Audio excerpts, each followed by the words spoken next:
can be quite interesting if you wanted to see what's going on with a particular financial transaction, right? And in general ledger account, we've got a transaction code called FBL3N. And FBL3N is going to help us to look for doubtful debtors, all right? So, or any other strange general ledger account. So this one I say doubtful debtors because we've got a dashboard here and it's about suspense account analysis, and we filtered it already to have a look and see, are there any accounts that have not been cleared for a really long time, okay? And we're looking at these accounts, we can see they've got some quite high values here. And then if we look under the filter, we can see, all right, so this is doubtful debtors. It's quite an interesting account. So let's have a look at that one. So if you've got accounts like that, suspense accounts particularly, and you want to have a quick check on what's going on with that suspense account, what you can do is actually just copy that account number into FBL3N. And when you do that, you can have a look at all of the transactions that are happening for FBL3N. So when we have a look at FBL3N, we get all of the list here, and we can just go to System, List, Save, and then put it in a local file. And that way we get everything that's like debiting and crediting this particular general ledger account.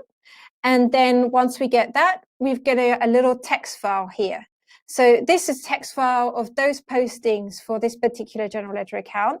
And then we might want to put it into some kind of data visualization. So here we're like actually doing the reverse. So instead of doing only the data analytics first and going into SAP check something, here we're like, oh, we've got some data analytics showing something a bit strange about a particular account, want to see everything else that's going on with the account. And then we extract it from SAP, and then we're putting it back into data visualization tool. And then we can do a graph. So on this graph, we can see like everything that's happening to this particular account. And it's not only the things that are not cleared, it's just everything, because it just decided to take everything.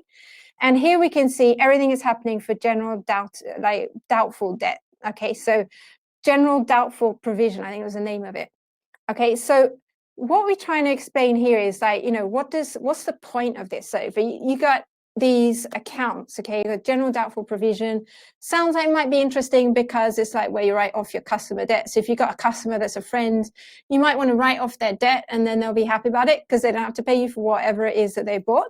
And so this is the kind of thing that's quite interesting. So you might be interested in this one because maybe it's a way of actually keeping profit in one particular period. So for example, you got your customer invoice here.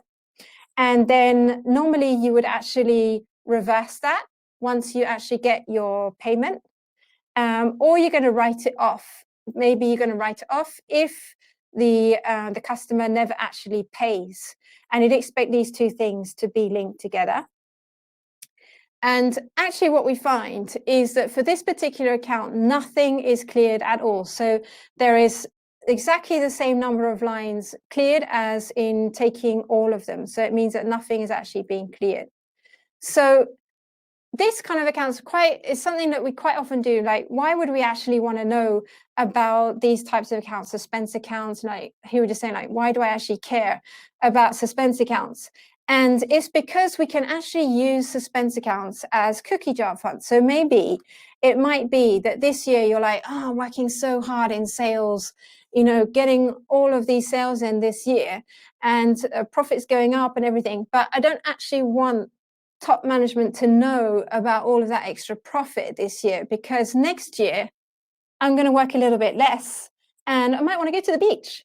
And so what I'm going to do is, instead of leaving all that profit in 2021, I'm actually going to put it in a suspense account for a little while.